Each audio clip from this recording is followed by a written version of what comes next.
Hello, everybody. This is Oscar Maldonado, And Helen Maldonado. and we're the owners of NIA Professionals right here in beautiful Katy, Texas. We have our Katy group, our Full Show group, and our Memorial group. And today we're here with Robin Klinghagen, who's one of our awesome members in our Memorial group.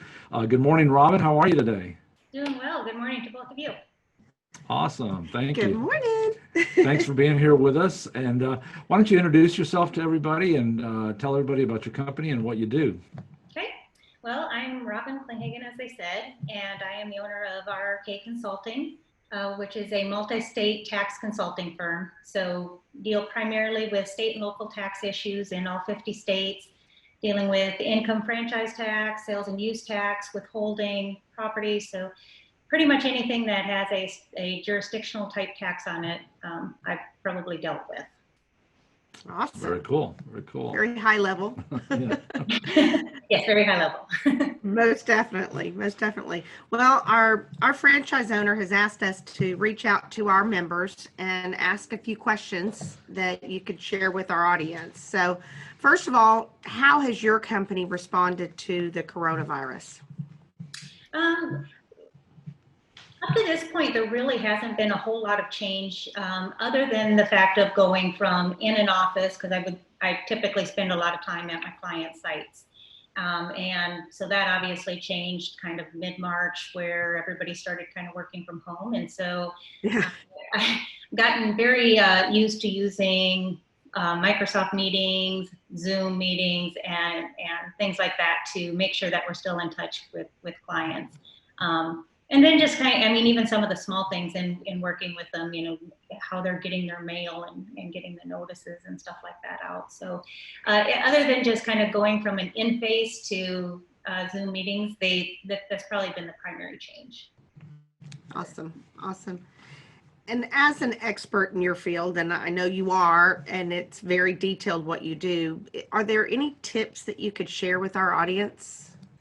Well, some of the things, it's kind of an interesting path because you have a time where, the virus is really impacting the economy. Texas is in a pretty good situation as far as where it's sitting. It's got a pretty good rainy day fund, but with the economy going down, obviously the state um, resources are also being impacted by that. You don't have, with sales being kind of reduced, you don't have the sales tax Yeah. money, which Texas relies pretty heavily on going in. And then you have the number of unemployment. So you've got a lot of money going out of the state and not a lot of money coming in.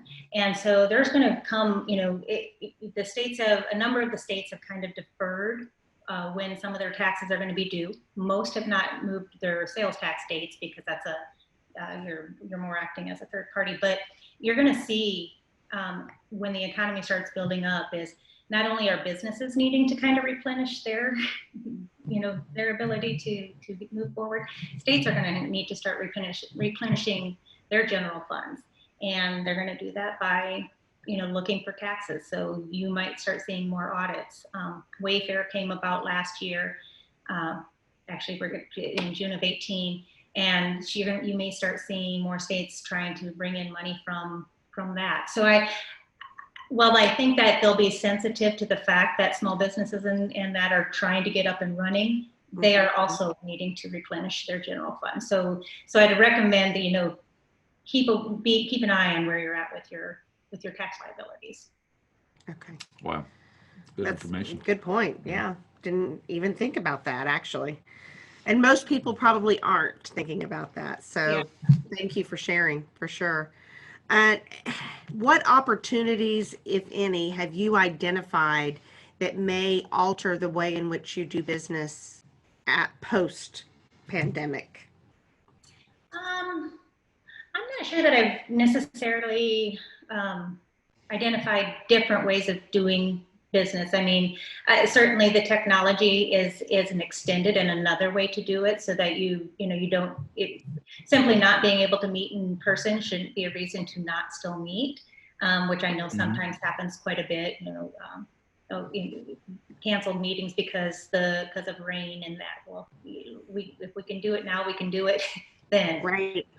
But what I would say is, some of this time where, if your businesses aren't as busy, or, you're experiencing a little bit of downtime, use this time to examine where your business is at, and where you're wanting it to go. And if there are any state implications to that, it's a good time to kind of just review and review those items.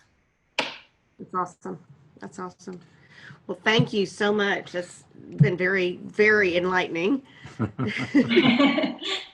Good. We thank you for that information, Robin. Absolutely. So thanks for being with us, and Tell us how to reach you. Like if anybody in the audience wants to reach out to you directly and ask questions, how do they reach you?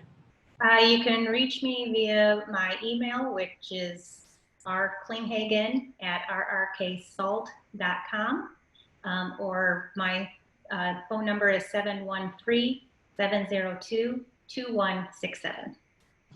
Awesome. All right. Thanks so much for joining us, Robin. Always helpful. Appreciate you. Bye. We'll be talking soon.